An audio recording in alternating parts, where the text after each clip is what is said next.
Amados, estarmos juntos em atos de culto é juntar aquilo que acabamos de ouvir, o nosso coração. Não há palavras que cheguem para agradecer ao Senhor, mas nós queremos estar na presença dEle e queremos celebrá-lo.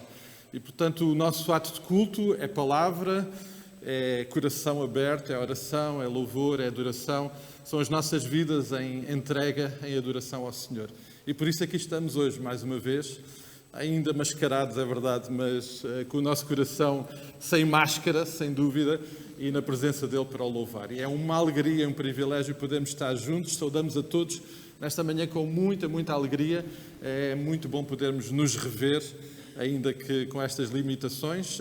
Não é assim tão bom, não podemos dar abraços, mas é muito bom pelo menos estarmos juntos, podemos nos ver e podemos celebrar o maravilhoso amor do nosso Senhor Jesus Cristo, que hoje celebramos também de uma forma muito particular, enquanto lembramos a sua morte, a sua crucificação, a ressurreição. Aliás, estamos hoje aqui juntos porque Cristo está vivo E foi a um domingo que esse momento foi celebrado, porque foi a um domingo que o Senhor Jesus Cristo ressuscitou. Essa é a razão também pela qual nos juntamos hoje aqui. Então, desejando a todos realmente um forte abraço e saudando a todos com muita alegria, voltamos sempre a renovar as nossas recomendações, que os irmãos, a certa altura nós já começamos a ficar um pouquinho cansados, mas faz parte a necessidade de lembrar os cuidados que temos de ter em estarmos juntos, o distanciamento necessário, evitar a questão da utilização dos meios públicos.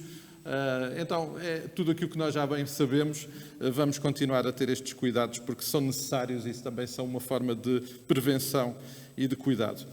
No último banco os irmãos vão encontrar o boletim, não tem muitas, mas tem algumas informações úteis para a vida da Igreja e, portanto, os irmãos, se não tiraram quando entraram, por favor, à saída não deixem de levar o boletim para podermos também ir acompanhando algumas... A agenda deste mês, de facto, é muito pequenina, quase que não temos acontecimentos anormais, embora a vida da Igreja esteja a acontecer normalmente, mas ainda assim, creio que desta forma nós nos podemos também juntar em oração, em cuidado. E como sabem, o nosso boletim é interativo, todos nós podemos interagir com o nosso boletim, assim também vocês possam interagir com ele, não é? Então tem lá espaço para nós colocarmos os nomes de pessoas, daqueles por quem estamos a orar, quem desejamos muito ver o amor e a presença de Cristo nas suas vidas, e também um espaço para colocarmos o nome daqueles que, passando por maiores dificuldades, por questões de saúde, também pela limitação da idade, precisam dos nossos cuidados em oração. Então, ponham lá os nomes, porque se tiverem mais ou menos um problema parecido com o meu, de esquecimento, então precisamos muito de usar estes lembretes. Então, o nosso boletim ajuda também nesse aspecto, também no nosso cuidado de oração. E falando em nomes, a lista é-nos conhecida e normal, mas vamos lembrar o pastor António Silva, o irmão Carlos continua na recuperação de cirurgias, o irmão Valdecir também. Vamos lembrar a irmã Délia, ela precisa dos nossos cuidados em oração pela sua saúde, a Cristina, a irmã Helena, a irmã Elisa também, a irmã Maria da Luz. Soube há pouco que o nosso irmão Manuel Augusto teve um acidentezinho, uma queda, vamos lembrá-lo também, para que o Senhor também cuide do irmão Manuel Augusto. Bom, a lista nós a conhecemos, depois também temos aqueles nossos irmãos que não têm vindo cá, não é? Porque, por diversas razões, mas principalmente pela limitação da sua condição física, da idade. Lembramos o irmão Custódio, a irmã Adelaide, daqueles que normalmente estavam cá e que agora não têm podido estar, lembramos com muito amor, mas não deixamos de lembrar a irmã Lucília, a irmã Maria dos Anjos Almeida. Bom, a lista é de facto muito extensa. Vamos não nos esquecer, isto também é a forma de nós sermos igreja, de nos cuidarmos e de estarmos próximos. Uma informação que está no boletim, mas eu queria que os irmãos, por favor, tomassem nota.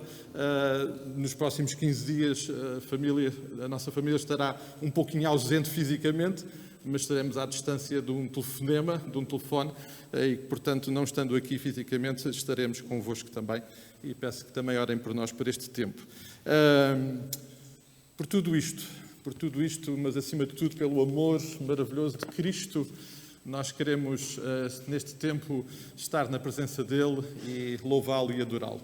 E vamos fazê-lo também em oração, e eu vou pedir que possamos ficar de pé e vamos começar este nosso tempo em adoração, em celebração, em oração ao seu nome maravilhoso, lembrando o seu maravilhoso amor por nós, que queremos hoje também de uma forma muito particular celebrar. Eu ia pedir ao irmão Eduardo, mas que nós tratamos por Edu.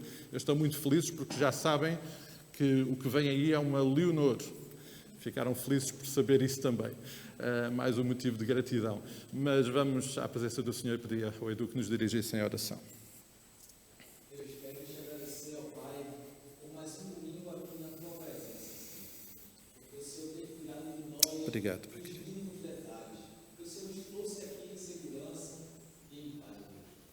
Muito obrigado porque o Senhor é nosso pastor e nada o Senhor nos deixa faltar, Senhor.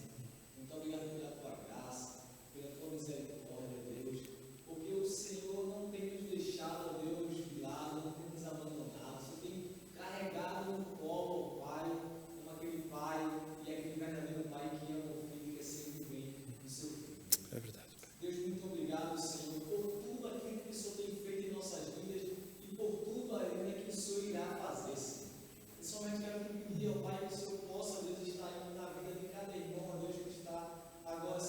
precisando, ó Deus, de uma cura, Senhor, que está com uma situação de enfermidade, uma maior recuperação, Senhor, vai lá, Pai. Nós servimos a um Deus que é médico dos médicos, Pai. Deus criador do céu e da terra, Pai. Muito obrigado, Deus, pela tua perfeição. Muito obrigado, Deus, porque tu és e sempre serás o único Deus ao qual servimos. Fica conosco, ó Pai, nesse grande dia, ó Pai, no restante dessa semana, nesse início de mês, ó Pai, graças te damos, ó Deus, porque até aqui o Senhor tem nos ajudado. Sim, é verdade. Esse culto, continua conosco, ó Pai, tua palavra fala que onde estiverem 2 ou 3 ali reunidos em teu nome, tu estás presente. Muito obrigado, Senhor, porque o Senhor está presente aqui conosco.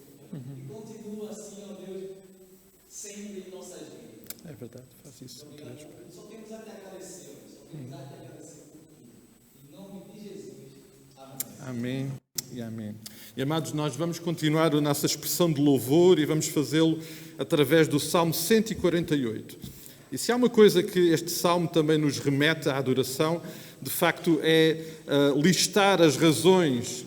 Uma das razões muito maravilhosas que nós temos para a adoração é a congregação, é o podermos estar juntos. A nossa delegação da Igreja de Sete Rios, que hoje se faz presente, fazia-nos falta, não é? Fazia-nos falta. Eu sei que alguns têm tido alguma proximidade, porque agora as tecnologias também provocaram essa proximidade, mas é muito bom e queria mais uma vez manifestar a nossa gratidão à Igreja e às professoras em particular, que ao longo deste tempo cuidaram das nossas crianças com a EBD, ainda que virtual, mas foi muito, muito importante e está a ser muito importante. Senhor Elmano, bom dia, muito obrigado de estarmos juntos também. Esta congregação daqueles que amamos e que hoje nos permite estar juntos, que dão motivo também para esta adoração. Então vamos acompanhar a leitura do Salmo 148. Aleluia! Louvai ao Senhor do alto dos céus, louvai-o nas alturas. Louvai todos os seus anjos, louvai todas as suas legiões celestes. Louvai o sol e a lua, louvai todas as estrelas luzentes. Louvai o céu dos céus e águas que estão acima do firmamento. Louvem o nome do Senhor, pois mandou Ele e foram criados e os estabeleceu para todo o sempre. Fixou-lhes uma ordem que não passará. Louvai ao Senhor da terra, monstros marinhos e abismos todos, fogo e saraiva, neve e vapor e ventos procelosos que lhe executam a palavra, montes e todos os outeiros, árvores frutíferas e todos os cedros, feras e gados, répteis e voláteis, reis da terra e todos os povos, príncipes e todos os juízes da terra, rapazes, donzelas, velhos e crianças, louvem o nome do Senhor, porque só o seu nome é excelso, a sua majestade é acima da terra e do céu. Ele exalta o poder do seu povo, o louvor de todos os seus santos, dos filhos de Israel, povo que lhe é chegado. Aleluia. E se nós somos o seu povo chegado hoje aqui, vamos juntar as nossas vozes e vamos louvá-lo. Amém? Amém. Então vamos.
enquanto dava algumas informações e saudações, não se esqueçam hoje, porque é hoje, o nosso Rui faz anos, então vamos celebrar também o nosso Rui Dias, mais um aniversário, e com alegria, e não vamos esquecer também de ter essa manifestação de adoração e de gratidão pela sua vida.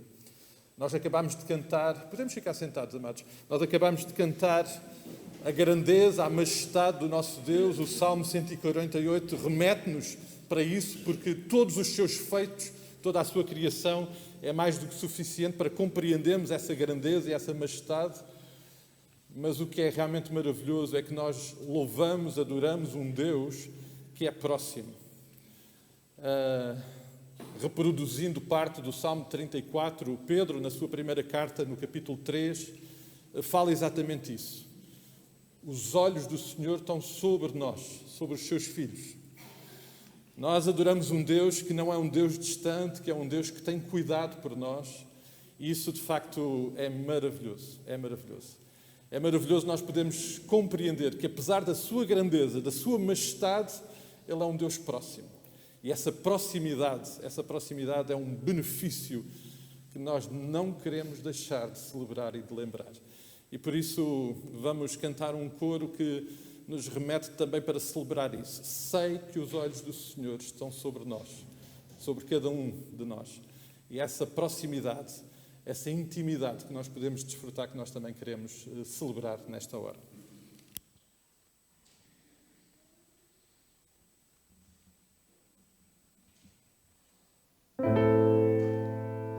Sei que os teus olhos sempre atentos permanecem em mim, e os teus ouvidos estão sensíveis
certeza que acabámos de cantar, porque temos essa experiência. Nós estamos aqui na Tua presença para Te adorar, para Te celebrar, para Te agradecer, Pai, para experimentar este Teu cuidado, esta Tua proximidade, este privilégio que Tu nos dás de podermos ser íntimos, próximos de Ti.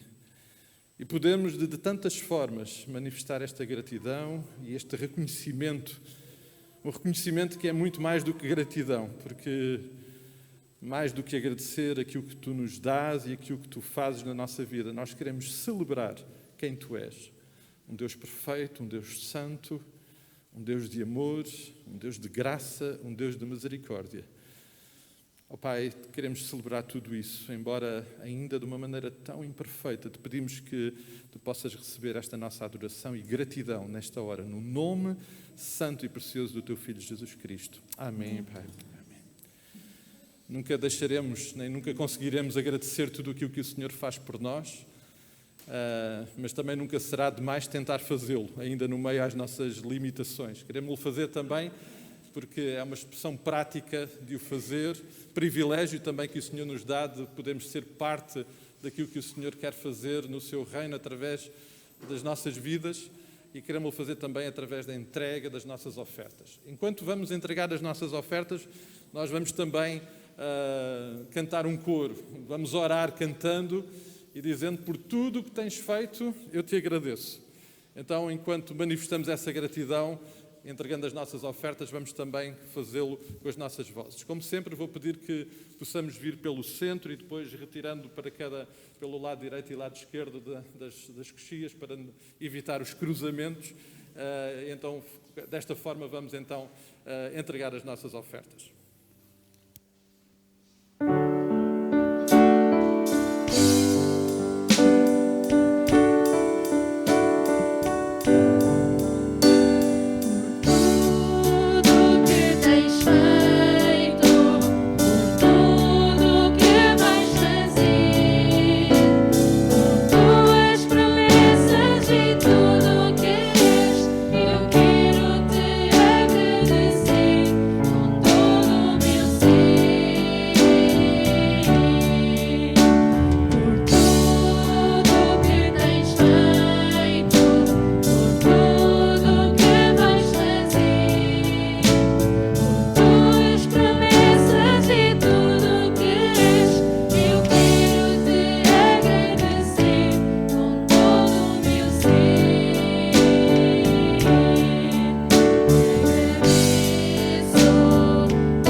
Isso não impede nem limita a nossa proximidade e a sua presença nas nossas vidas. Vamos juntos para isso celebrar e agradecer.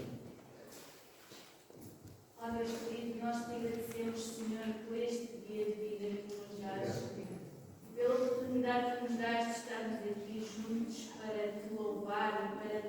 agradecer por tudo aquilo que Tu és, por tudo aquilo que Tu fazes em cada um de nós. Porque Tu és um Deus de amor, Tu és um Deus de misericórdia, Tu és um Deus que está connosco em cada dia, Senhor. Que nos estenda as mãos e que nos ajude em cada momento, ó Pai. E nós Te agradecemos de todo o coração, Senhor, porque Tu és um Pai para nós, apesar de nós tantas vezes sermos rebeldes, Senhor. Mas Tu abres os Teus braços e nos recebes em cada instante, Senhor. Pai, Te agradecemos por podermos estar aqui, podermos levantar as nossas vozes em louvor, Senhor. E Te pedimos que Tu possas receber este louvor como um gesto suave. Ó Pai, que os nossos corações estejam agradecidos, Senhor, e que Tu possas receber este nosso louvor, porque é do coração, Senhor. Te agradecemos por estes momentos e Te pedimos que Tu possas falar aos nossos corações agora aqui também, Senhor. Sei também com todos os nossos irmãos que estão espalhados por este Portugal e pelos vários países, Senhor, louvando-Te e agradecendo-Te por tudo aquilo que Tu és também nas suas vidas, apesar de tantas dificuldades que certamente alguns estão a passar neste momento, Senhor. E Te pedimos que também possas ser com eles, ó Pai.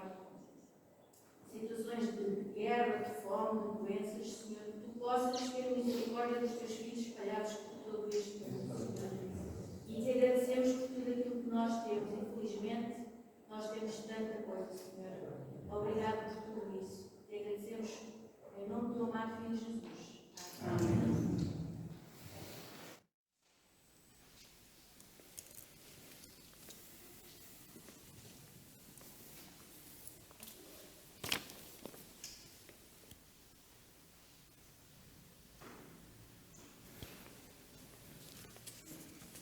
Como normalmente fazemos no primeiro domingo de cada mês, hoje queremos de uma forma muito particular também celebrar. E esta forma de celebração é em obediência ao mandamento do Senhor, nos aproximarmos da mesa. A mesa que Ele preparou e para a qual Ele nos convida e pela qual nós somos tão gratos pelo privilégio de podermos nos acercar em intimidade do Senhor à mesa.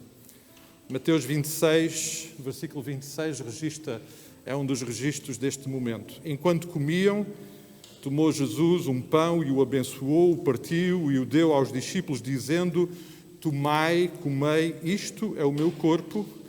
A seguir tomou um cálice e, tendo dado graças, o deu aos discípulos, dizendo: bebei dele todos. Porque isto é o meu sangue, o sangue da nova aliança, derramado em favor de muitos para remissão de pecados. Digo-vos que desta hora em diante não beberei deste fruto da videira até àquele dia em que hei de beber de novo convosco no reino de meu Pai. Este é um momento tão especial para as nossas vidas que nós agradecemos muito ao Senhor por este privilégio de poder experimentar comunhão, intimidade à mesa e fazê-lo através destes dois símbolos que o Senhor Jesus deixou para nós, o pão e o vinho, que simbolizam o seu corpo e o seu sangue.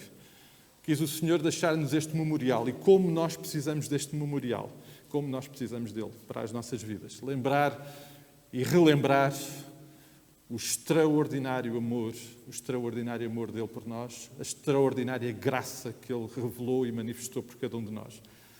Não seria possível estar na sua presença não fosse esta graça, este amor. E por isso, em obediência a este mandamento, nós nos queremos juntar mais uma vez em comunhão a este momento. Como habitualmente partilhamos com todos os que estão connosco e de acordo com aquilo que é a prática da nossa igreja e também a nossa compreensão da palavra, o convite à participação nos elementos é para aqueles que, tendo aceitado Cristo no seu coração e tendo obedecido a esse mandamento e a essa ordenança que é o batismo, possam também, por essa forma, se juntar em comunhão. Este não é um momento de exclusão, pelo contrário, bem pelo contrário, é um momento de inclusão.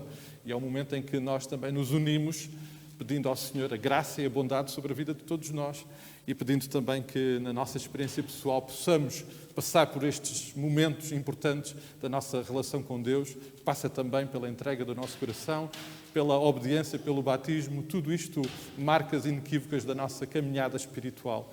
E por isso estamos aqui também hoje para celebrar isso. Eu ia pedir ao irmão Telmo, à irmã Olinda, que venham. Dadas as circunstâncias, precisamos de ter alguns cuidados, então eu vou pedir aos irmãos que, por favor, estendam a mão, não vão tirar, os irmãos diáconos vão servir os elementos, estendam a mão e recebam os elementos que vão ser entregues.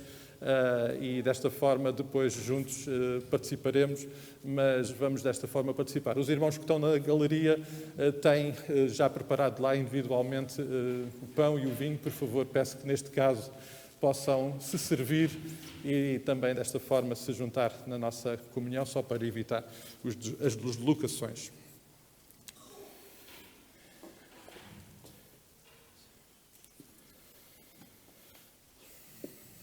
Vou pedir ao irmão Telmo, por favor, que ore neste momento, pedindo ao Senhor a sua bênção e a sua graça, porque este é um momento no qual nós dependemos da sua graça e da sua presença nas nossas vidas. Vamos orar. Pai nosso que estás no céu, damos-te graças, Senhor, por tudo o que tens feito e por tudo aquilo que vais fazer nas nossas vidas, Senhor, e nesta tua igreja. Pai, obrigado por estarmos aqui na tua presença, Senhor, e que este possa ser um momento em que possamos meditar naquilo que tu és para cada um de nós, Senhor. Fica connosco nesta manhã, Senhor. Abençoa este pão e este vinho, Senhor, que vamos tomar, que representa aquilo que tu fizeste lá no cruz do Calvário, por cada um de nós, Senhor. Obrigado, Deus, por tudo. Pois isto nós te pedimos e te agradecemos em nome de Jesus. Amém.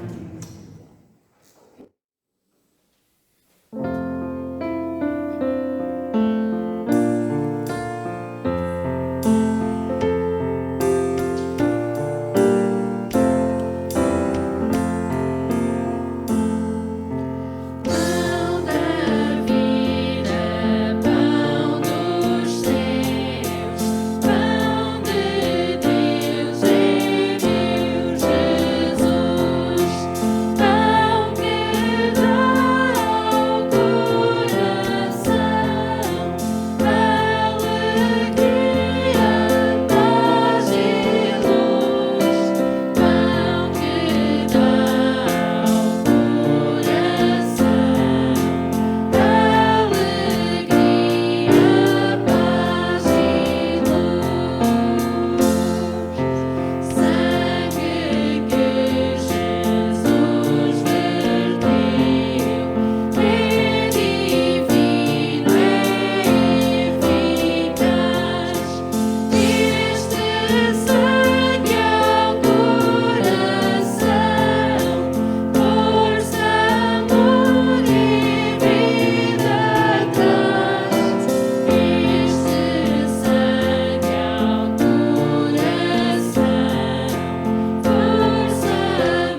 coisas que esta pandemia teve e provocou foi um forte e grande prejuízo em muitos aspectos da comunhão. Ainda hoje de manhã, enquanto a irmã Ermelinda preparava os elementos, comentávamos isso. Pandemia há quanto obrigas.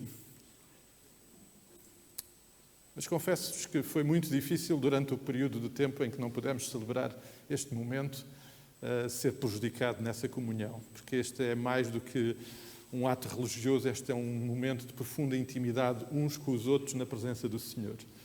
E ao tomarmos este pão, nós estamos a fazer aquilo que o Senhor Jesus nos mandou fazer. Ele disse, tomando o pão, isto é o meu corpo. Um corpo que algumas horas mais tarde ia ser crucificado, ele iria morrer. E isto faz sentido porque, de facto, o nosso pecado merece morte. Foi uma das consequências do Éden quando o pecado entrou.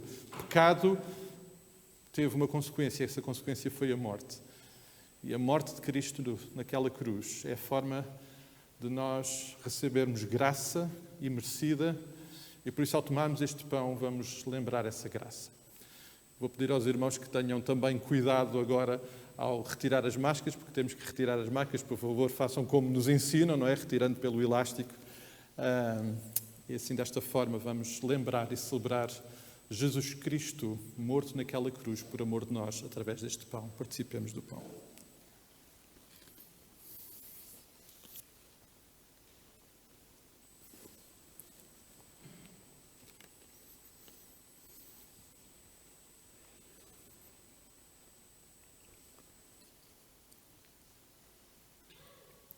Algo que ficou muito evidente desde o início é que nós necessitávamos desde sempre de perdão.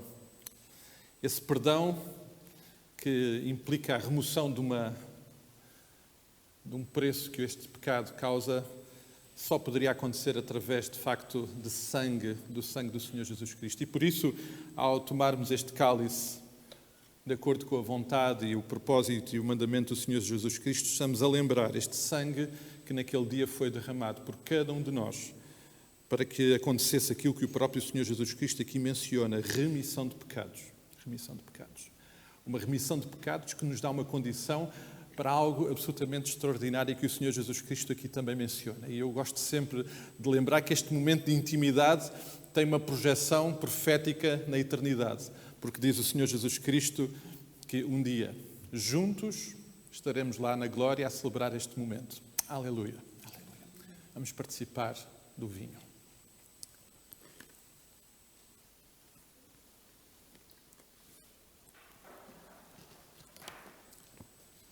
Pai querido, todo o louvor, toda a honra, toda a nossa adoração é para Ti. Neste momento particular em que, mais uma vez, através deste pão e deste vinho, lembramos e celebramos, de acordo com a Tua vontade, o Teu amor absolutamente extraordinário, que nunca conseguiremos entender totalmente, mas que toca e transforma as nossas vidas e que nos dá esta graça, esta doce esperança que um dia, por causa desse amor, estaremos na Tua presença para toda a eternidade.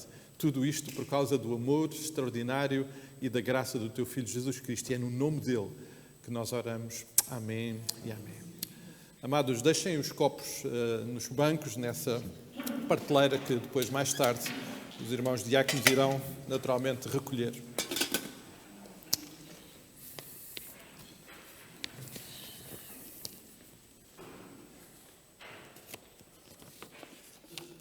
Irmãos, eu queria pedir que, por favor, pudessem abrir as vossas Bíblias no Evangelho de João e vamos ler João capítulo 8, ler um conhecido episódio da vida do Senhor Jesus Cristo, curiosamente um episódio que tem sido motivo de algumas controvérsias, uma vez que ele não se encontra em todos os manuscritos, e em alguns deles até se encontra no Evangelho de Lucas, mas tem sido unanimemente aceite que ele de facto faz parte do Evangelho de João, provavelmente não nesta ordem cronológica exatamente, mas que faz parte deste registro trazido até nós através do Evangelho de João. Independentemente disso, as confirmações deste momento são muitas, variadas, para além das Sagradas Escrituras. Este momento foi, de facto, um momento que aconteceu no ministério do Senhor Jesus Cristo e o seu conteúdo, de facto, é da maior importância para nós e eu gostaria muito hoje que pudéssemos considerá-lo. Evangelho de João, capítulo 8, e vamos ler a partir do versículo 1. Diz assim a palavra do Senhor: Jesus, entretanto, foi para o Monte das Oliveiras de madrugada, voltou novamente para o templo e todo o povo ia ter com ele e, assentado, os ensinava. Os escribas e fariseus trouxeram à sua presença uma mulher surpreendida em adultério e, fazendo-a ficar de pé no meio de todos, disseram a Jesus: Mestre, esta mulher foi apanhada em flagrante adultério. E na lei que nos deu Moisés, que tais mulheres, e na lei nos mandou Moisés que tais mulheres sejam apedrejadas. Tu, pois, que dizes? Isto diziam eles, tentando, para terem de que o acusar. Mas Jesus, inclinando-se, escrevia na terra com o dedo. Como insistissem na pergunta, Jesus se levantou e lhes disse: Aquele que de entre vós estiver sem pecado, seja o primeiro que lhe atire a pedra. E, tornando a inclinar-se, continuou a escrever no chão. Mas, ouvindo eles esta resposta e acusados pela própria consciência, foram-se retirando um por um, a começar pelos mais velhos até aos últimos, ficando só Jesus e a mulher no meio aonde estava. Erguendo-se Jesus e não vendo a ninguém mais, além da mulher, perguntou-lhe: Mulher, onde estão aqueles teus acusadores? Ninguém te condenou? Respondeu ela: Ninguém, Senhor. Então lhe disse Jesus: Nem eu tampouco te condeno, vai e não peques mais. Pai querido, nós estamos perante a Tua Palavra e, como sempre, totalmente dependentes da Tua graça e da ação do Teu Santo Espírito, a qual nós clamamos neste momento, para que, através dela e desta ação única na nossa vida, nós possamos ser abençoados, transformados e a Tua Palavra, de facto, nos possa alimentar. Pai, por tudo isto, com os nossos corações gratos pela Tua presença e intervenção nas nossas vidas, mais uma vez, nos dirigimos a Ti no nome santo do Teu Filho Jesus Cristo. Amém e amém. Amados, no passado domingo, para os que puderam estar, e agora para os que não podem estar, como sabem, tem disponível no canal do YouTube o culto gravado, que sempre temos disponibilizado para aqueles que não podem estar, ainda não podem estar aqui presentes connosco. Se bem se recordam, o pastor Abel Pego falou-nos sobre mandamentos. E hoje vamos refletir sobre um assunto que está em tudo relacionado com mandamentos. Um assunto um pouco ou muito desagradável, mas extremamente importante. Um assunto que está presente inevitavelmente na vida de todos nós, desde que nascemos. É um assunto, por exemplo, que está muito presente nas ordenanças, tanto no batismo como no momento que acabámos de celebrar da ceia do Senhor. Este assunto é o pecado. Assunto este que, de forma alguma, podemos ignorar ou desvalorizar na nossa jornada cristã. No início desta caminhada, ao longo deste ano em que retirámos para nosso mote ser sal e luz, lembro-me de ter comentado com os irmãos que este mandamento do Senhor Jesus de sermos sal e luz no mundo tem um grande problema e uma grande dificuldade para todos nós. É que nós somos enviados a ser sal e luz na vida de pessoas para os ajudar a tratar de um problema grave que eles têm, que é o pecado. As coisas tornam-se mais complicadas quando nós que somos enviados, também temos esse problema para lidar na nossa própria vida. E tudo isto dá a esta missão, a esta tarefa, uma enorme dificuldade. O pecado é, de facto, algo absolutamente terrível. O pecado é algo muito, muito mau, que destrói. De facto, como eu há pouco mencionei, o pecado desde o início teve como consequência a morte. A origem deste problema, deste assunto, aconteceu lá no Jardim do Éden. Aconteceu por iniciativa de Satanás, e isso está muito bem descrito lá em Gênesis capítulo 3, a partir do versículo 1. E depois, a partir desse momento, de facto, pela intervenção destrutiva de Satanás, este problema entrou, tocou as nossas vidas. É um problema que, de facto, tem origem em Satanás. Aliás, João diz isso mesmo, lá em 1 João capítulo 13, versículo 8. Aquele que pratica o pecado procede do diabo, porque o diabo vive pecando desde o início. E para isto se manifestou o Filho de Deus para destruir as obras do diabo. Este é um problema que tem origem em Satanás e nós não podemos ignorar. É um problema que, como eu já mencionei, originou desde o início a morte. Aliás, se os irmãos virarem a página em João capítulo 8, um pouquinho mais à frente, no versículo 24, o Senhor Jesus é muito claro. Ao falar com aqueles que estavam perto dele e que o questionavam mais uma vez, está lá registado. Por isso, João 8:24, por isso eu vos disse que morrereis nos vossos pecados. Porque se não crerdes que eu sou, morrereis nos vossos pecados. Jesus afirma que de facto o pecado mata e que só Ele, Jesus, é a solução para tão grande e grave problema. Só para contextualizar o texto que nós lemos. Este texto é um texto que nós encontramos no momento em que, como sempre, o Senhor Jesus estava a ser questionado. Estava a ser questionado naquilo que ele era. Os líderes religiosos tiveram um empenho enorme em tentar provar que o Senhor Jesus Cristo não era quem dizia.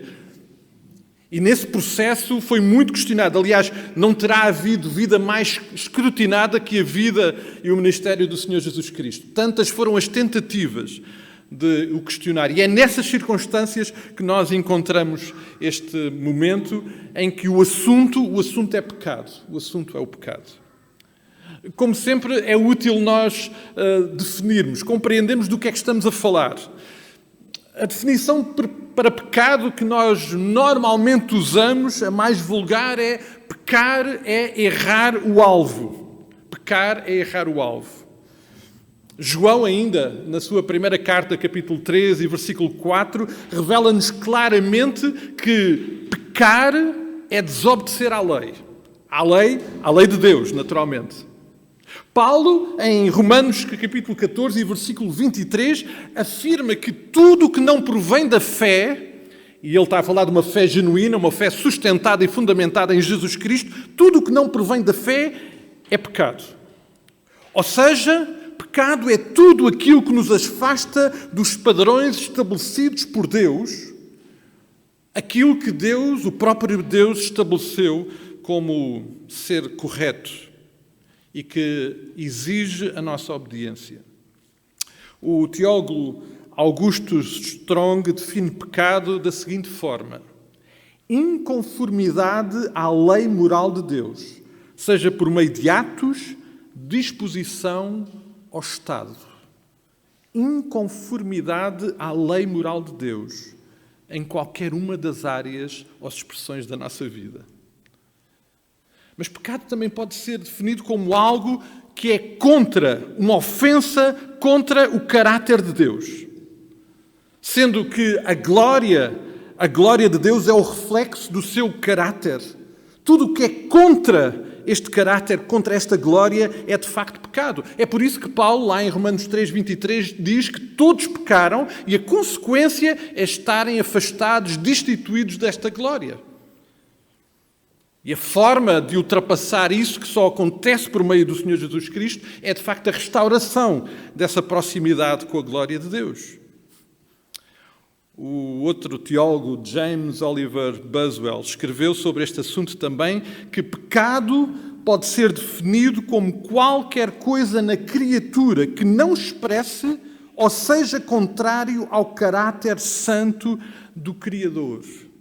Qualquer coisa na nossa vida que seja contrária ao caráter, à existência de Deus. Qualquer coisa que ofenda o Criador. Isso mesmo também diz Paulo lá em Romanos 8:7. Por isso o pendor da carne é inimizade para com Deus. Porquê? Porque de facto pecar pecado também pode ser considerado numa atitude de ofensa ao próprio Deus. É por isso que Davi, num momento muito difícil da sua vida, e que está lá registado no Salmo 51, depois de uma experiência de pecado terrível que ele tinha experimentado, ele tem esta expressão no seu processo de restauração ao Senhor. Ele diz: contra ti pequei, somente contra ti pequei, fiz o que era mau aos teus olhos. Pecado é de facto algo muito importante e muito mais específico do que somente errar o alvo. É muito mais do que isso. Mas por tudo isto, amados, por tudo isto, há um sentimento que está presente na palavra de Deus desde o início em relação àquilo que Deus sente sobre o pecado. E há momentos em que esta expressão deste sentimento é de facto até violento da parte de Deus. Deus, de facto, abomina o pecado. Creio que, provavelmente, uma das expressões mais impactantes desta reação de Deus ao pecado é aquilo que está registado por Moisés em Gênesis 6, quando Deus olhou para a humanidade, e diz o texto, para percebermos o sentimento que estava no coração de Deus, que se arrependeu de ter criado. De o ter criado. Aliás, a palavra que lá está no original é nojo. Deus sente nojo por aquilo que estava a acontecer na humanidade, pela presença do pecado no meio do homem. De facto, este sentimento que o pecado cria no coração de Deus só nos pode levar a compreender que este é, de facto, um problema e um assunto muito sério. É tão sério e tão grave que Deus, o Criador de todas as coisas, este Deus sustentador de todas as coisas, o único que podia resolver e que pode resolver este problema, fez o que de melhor, o que de mais excelente era necessário fazer para resolver este grave problema na nossa vida. E o que ele fez foi dar o seu próprio Filho. E nós lembrámos há pouco esse momento. Ele deu o que de melhor tinha para que nós pudéssemos ser libertos de tão grave e tão mortal problema na nossa vida. Como eu já mencionei, amados, nós nascemos sujeitos ao pecado. E Jesus é a única solução para o pecado. Mas enquanto nós estivermos neste corpo, nesta condição em que nos encontramos, a verdade é que nós vamos constantemente, até ao momento em que o Senhor nos libertar deste corpo, vamos constantemente e diariamente viver uma batalha terrível com este grave problema. Este texto que nós lemos hoje em João capítulo 8 representa bem esta batalha, porque existem claramente duas formas de olhar e de lidar com o pecado. Uma é a visão e a experiência, a compreensão e a ação carnal do homem, a outra é a de Jesus. Mas antes mesmo de considerarmos o texto, amados, eu queria lembrar, e é bom não esquecer, que Satanás, como eu já lembrei, esteve por detrás da origem deste problema. E ele tem feito, não só o fez no início, mas ele tem feito ao longo de toda a história um trabalho enorme com este assunto. E o que ele tem feito é desvalorizar o pecado. Aliás, ele fez isso logo no início. Não é nada disso. Vais ver que não é bem assim. Ele tem encontrado justificações para o pecado. Ele diz, vês, o pecado justifica-se, olha só. Acima de tudo, Satanás tem mascarado o pecado, tem tornado em muitas vezes até desejável. Não há dúvida nenhuma, amados, que Satanás tem feito uma obra extraordinária nesta matéria. E é por isso que este assunto é tão importante para nós. Embora desagradável, nós precisamos de o considerar. Amados, o ambiente deste encontro, como eu já referi, é o ambiente de tantas outras situações no ministério do Senhor Jesus Cristo. É um ambiente de grande tensão. Jesus está a ensinar e os escribas e os fariseus vêm para tentar apanhar Jesus em alguma falha. É isso que o versículo 6 diz. Isto diziam tentando para ver se o podiam acusar.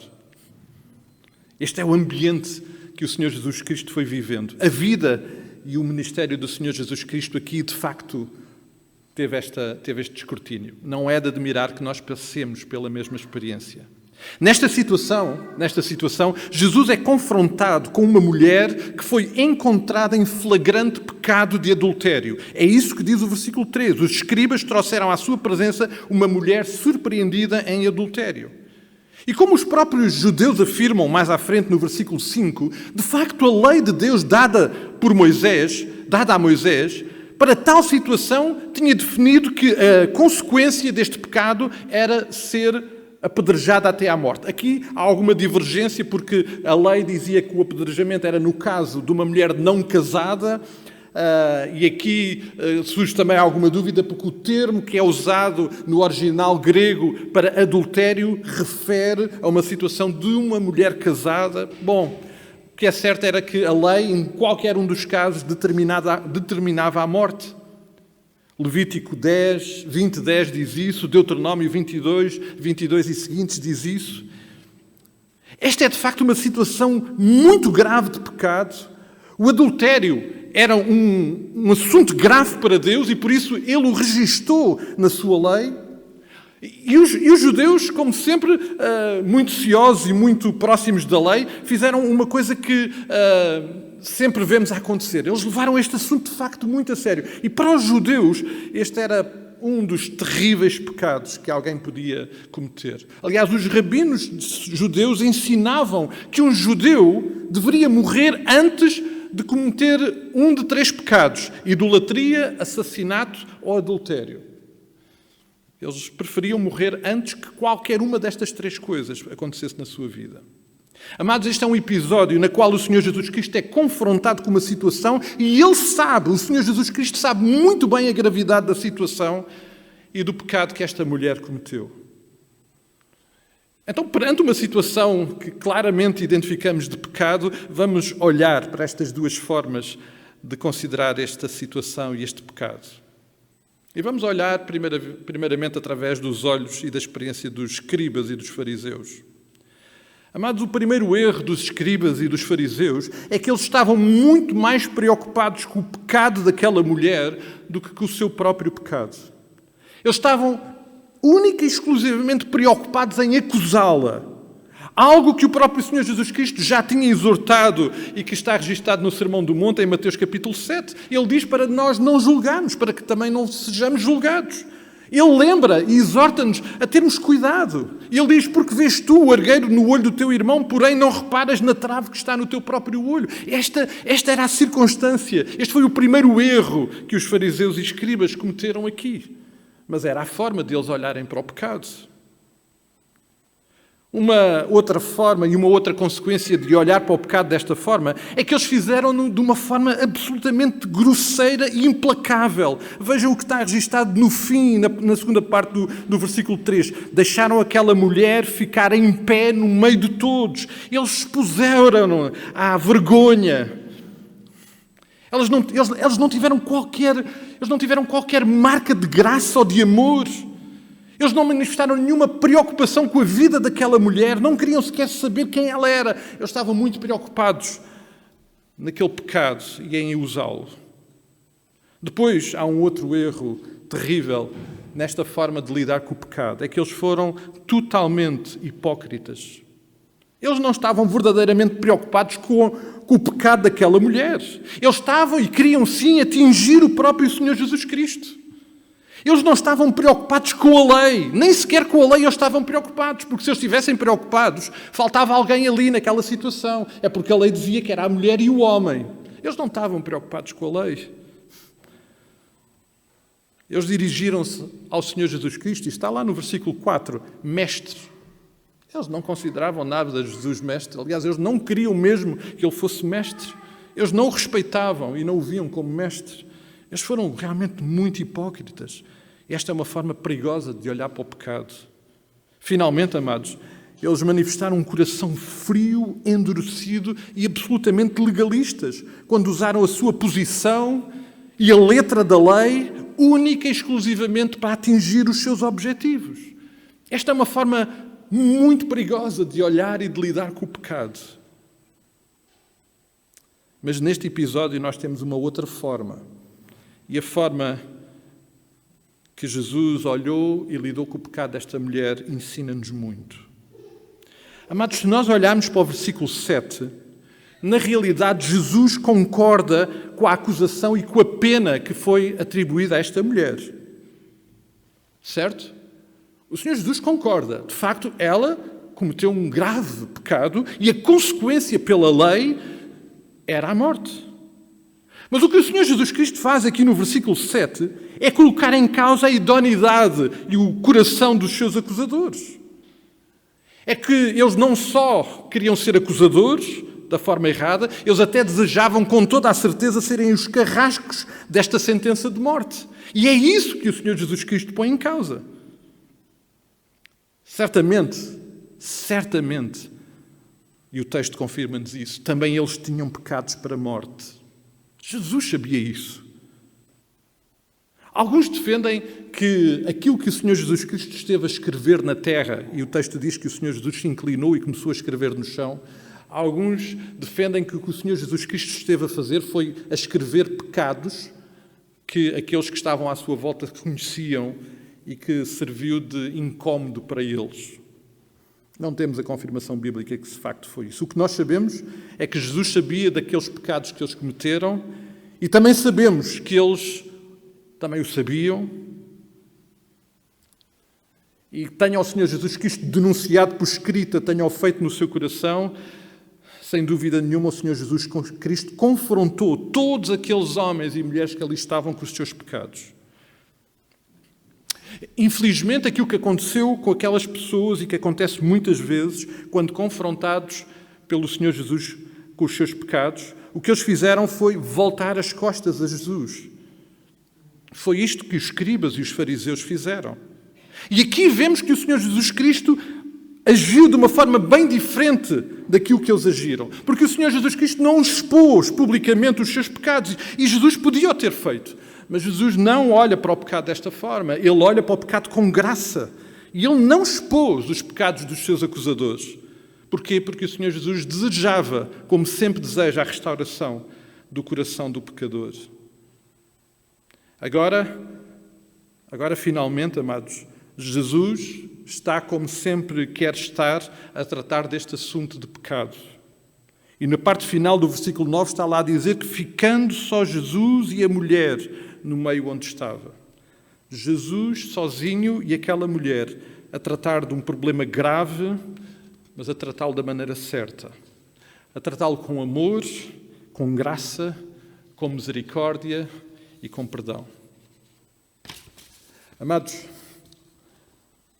ao contrário do que muitos pensam, e eu já vi isso verbalizado algumas vezes, o versículo 11 não descreve uma atitude de Jesus de desvalorizar o pecado cometido pelaquela mulher. Nem sequer o versículo 11 está a dizer que Jesus anula a pena para aquele pecado, e a pena para aquele pecado era a morte. O versículo 11, bem pelo contrário, é um extraordinário quadro daquilo que é o Evangelho, as boas novas de graça do Senhor Jesus Cristo. O que o Senhor Jesus Cristo faz no versículo 11, e eu vou voltar a ler, respondeu ela, ninguém, Senhor. Então disse-lhe Jesus, nem eu tampouco te condeno, vai e não peques mais. O que o Senhor Jesus Cristo está a fazer aqui no versículo 11 é algo que os escribas, os fariseus, ou seja, a lei não podia fazer. Que era resolver este problema, definitivamente. E em vez de mandar a primeira pedra, e Jesus tinha toda a legitimidade para ser ele a tirar a primeira pedra, certo? Porque o Senhor Jesus pôs como condição aos outros quem não tivesse pecado. Jesus não tinha pecado, portanto Jesus tinha legitimidade para o fazer. Mas o que Jesus fez naquele momento foi dizer àquela mulher que de facto o seu pecado era para a morte. Como sempre acontece. O pecado é sempre para a morte. Mas o que o Senhor Jesus está a dizer neste versículo 11 é que ele assumia essa pena. Não era ela que ia morrer naquele dia. Era ele próprio que iria morrer dentro de alguns dias. Jesus ia morrer naquela cruz por causa do pecado daquela mulher cometido naquele dia. Por isso, de facto, o Senhor Jesus Cristo não anulou a lei. E é neste sentido que nós percebemos que Jesus cumpre a lei. Porque Ele morreu. Porque o pecado tem como consequência a morte. E isto é graça, amados. Isto é graça. Naquele dia, não foi aquela mulher que foi apedrejada. Naquele dia foi Jesus que tomou o seu lugar. Jesus não anulou nem desvalorizou aquele pecado. Jesus não anulou a sentença sobre aquele pecado. Jesus cumpriu, por amor, essa sentença. Esta é a forma de Jesus olhar para o pecado, amados.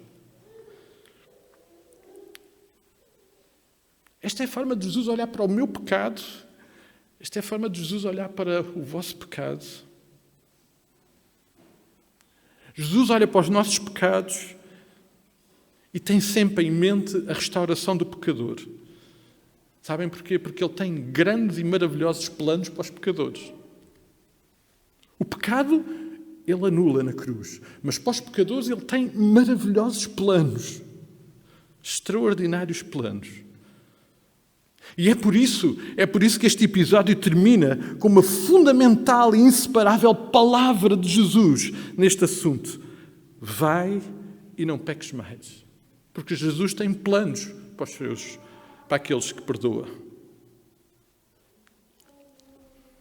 Mas eu estava a olhar para o texto ao longo destes dias e a tentar criar a imagem de tudo aquilo que estava a acontecer naquele dia. Tentar-me substituir a cada um destes elementos, estas pessoas presentes ali naquele momento. E a verdade, amados, é que se nós tentarmos nos substituir àquela mulher, algo que nós não podemos ignorar é que naquele dia, no momento em que aquela mulher foi surpreendida em pecado, ela sabia que ia morrer. Ela sabia. Ela sabia que naquele momento tinha caído sobre ela uma sentença de morte, porque era a lei. Ela sabia disso. E ainda percebeu isso mais quando foi exposta, como foi exposta àquela situação. Aquela mulher, melhor do que nenhum de nós naquele dia, pôde compreender o que era ser salva por Jesus Cristo. Porque ela foi salva fisicamente naquele dia, porque ela não morreu, ela foi salva no seu coração. Ela encontrou salvação em Jesus. Ela, melhor do que ninguém, percebeu o significado da frase vai e não peques mais, porque ela percebeu o valor da graça de Jesus.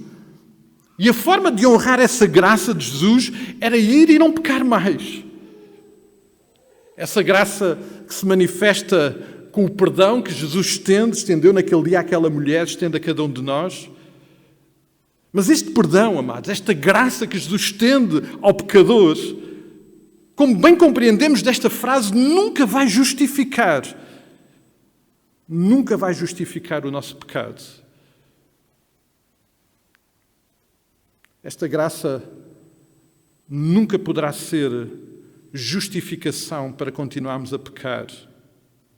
Aliás, Paulo diz isso de uma forma muito clara lá em Romanos 6, no capítulo 6 e versículo 1. Que diremos, pois? Permaneceremos no pecado, nós, para que a graça seja mais abundante? O que Paulo está a dizer é assim, bom, se o pecado provoca graça, então vamos pecar para que haja mais graça. Ele diz, de modo nenhum. Porque naquele dia aquela mulher, tal como nós, quando temos este encontro restaurador com Cristo, o que acontece é morrermos para o pecado. E como é que nós podemos viver uma coisa para a qual já morremos? É isso que Paulo diz. Esse perdão, essa experiência restauradora de Cristo na nossa vida, vai ser sempre resultado de um arrependimento genuíno. E este arrependimento, disse o Senhor Jesus Cristo, vai ser um arrependimento que vai sempre produzir frutos desse arrependimento. Frutos esses que honram a fonte da graça, a fonte do perdão que é Jesus Cristo. Amados, nós hoje estivemos à mesa com Cristo. Estivemos à mesa com a luz. Mas estamos à mesa enquanto lidamos com algo terrível, mau, destrutivo, que é o pecado. E hoje à mesa, amados, nós mais uma vez lembramos que este pecado com o qual nós lidamos foi a razão pela qual o Senhor Jesus Cristo morreu na cruz. Não há outra razão para Ele morrer na cruz. Aliás, não houve nenhuma outra razão para Ele vir ao mundo, a não ser o nosso pecado, o meu pecado, o pecado de cada um de nós. E essa vinda dele é a expressão sublime do amor do Pai para connosco. E uma expressão sublime da graça de Deus para connosco, através do seu Filho Jesus Cristo. Amor esse e graça essa que naturalmente só pode ter consequências. Só pode ter consequências para a nossa vida diária. É por isso que eu estou certo que naquele dia aquela mulher compreendeu de uma forma inequívoca, clara e impactante na sua vida, que obviamente a sua vida era para ir e não pecar mais. Porque ela sabia o valor daquilo que tinha recebido naquele dia. Amados, cada vez que nós, infelizmente, ainda cometemos um pecado, porque infelizmente ainda o fazemos, não por nossa vontade, mas devido à nossa limitação humana, cada vez que o fazemos, é uma ofensa para Deus e tornamos a cruz de Cristo mais difícil e dolorosa. Esta graça tem um preço, o nosso pecado tem uma pena e essa pena é morte, e neste caso é a morte de Cristo. Quando olhamos, queridos, para um assunto tão sério e que precisa ser considerado de uma forma tão séria na nossa vida, quando compreendemos a gravidade de um assunto tão difícil como este, nós compreendemos melhor o que são as boas novas do Evangelho e o valor das boas novas do Evangelho.